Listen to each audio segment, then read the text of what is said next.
साथै यो फर्सी चाहिँ हिजो बेजिङमा गस्ती गरेर पठाइदिनु भएको छ भाइलाई थ्याङ्क यू सो मच।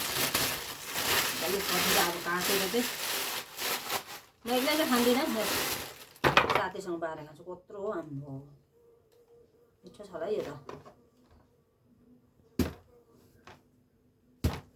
अहिले बस्तीमा चाहिँ सब्जीको अनिकाल छैन, जङ्गल पैसा गयो भने त सिस्नो निङ्गुरे के के सब्जी पाउँछ। ए मिठो खालको रहेछ। आबेला चाहिँ म पिस पिस बनाउँछु।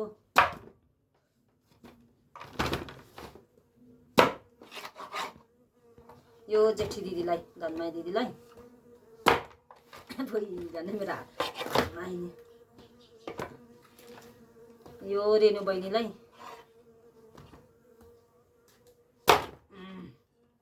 यो माया बहिनीलाई, यो ठुलो चाहिँ मेरो, त्यसको गुदी चाहिँ मेरो सुँगुरलाई खान्छ। त त्यति राम्रो छिपेको छैन रहेछ यो गुदी।